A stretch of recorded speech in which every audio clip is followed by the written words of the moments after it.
Ebyawandiikibwa ebitukuvu mu Bayibuli ekitabo kya Yeremiya essula ya 29 olunyiriri olw'11 bigamba nti kubanga mmanyi ebirowoozo by'endowooza gye muli bw'ayogera Mukama, ebirowoozo eby'emirembe so si eby'obubi, okubawa okusuubira okw'enkomerero yammwe ey'oluvannyuma. Bino byoleka obukulu bwa Katonda eri obulamu bwaffe n'okuteeka enteekateeka zaffe eri Katonda, kubanga ye ayina bingi eri obulamu bwaffe.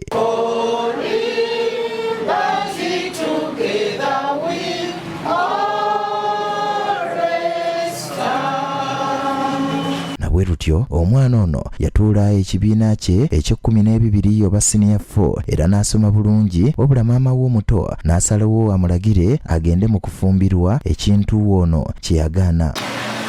Yantegeerera okuva nga maze ebigezo byagira siniya ey'okunanga sina lugendo nga ndi sitaaka ng'ewaka bagamba nina komaawo n'abato basome nga ntenze ekirooto kyange ndaba mmanyi kituddeko okusinziira ku bubonero bwe nali nkoze. Ono yakigaana era n'adduka ewaka. Abazira kisa bamukwatako era kati ali mu siniya ey'omukaaga ng'aluubirira kubeera inginiya. Atula siniya 4 n'afuna 19 aggregates.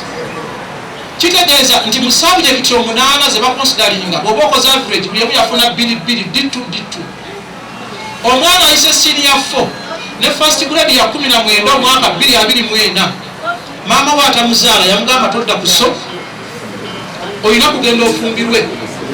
Omwana n'addukira ku Nyunga Foundation kati agenda kula siniya 6 abawadde obujulizi. Si ye yekka wabula waliwo n'ono omwana ow'obulenzi bakadde be fiizi zaabula n'asalawo ayingire ekirombe atandike okukuba amataffaali ku myaka 10 egy'obuto olwasobole okufuna ekigulira amagala eddiba n'okulabirira amaka gaabwe, anti maama nga mulwadde kansa amuluma ate taata ng'obulamu bw'ensi takyalina.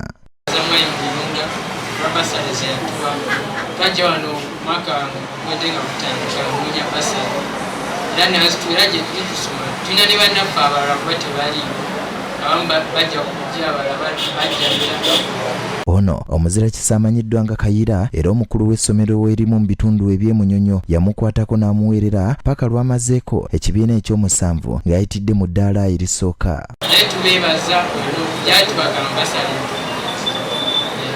Bangi ku bannayuganda batudde olw'okubula omukisa ogw'okweyongerayo n'emisomo gyabwe, naye nga singa baba bagufunye embeera y'abano esobola okukyuka.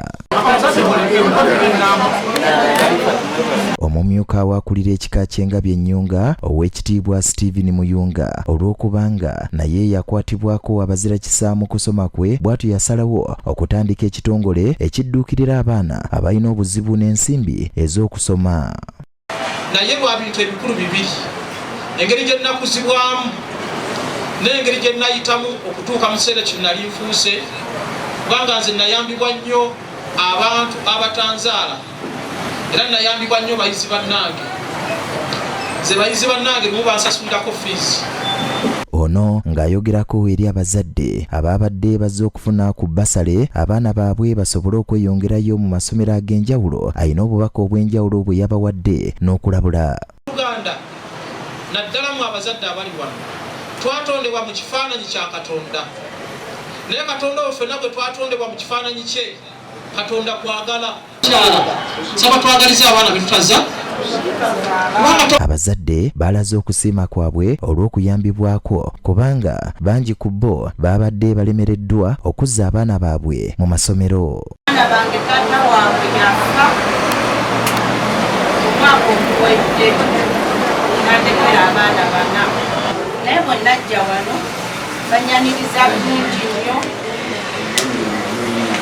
era basali bano abato babawadde basali wabulangisa nebaza Katonda eyantisiza okulala. Abayizi okuva mu primary, secondary n'abalala abali mu kakaaga be bagenda okuganyulwa mu nteekateeka eno eya Nyunga Foundation egenda okuwa abayizi basale okusomera mu masomero ag'omulembe mu Kampala n'ago agaliraanyeewo, era ng'enteekateeka eno baakugiganyulwamu. Nze Abe Munywevu, Gugudde TV.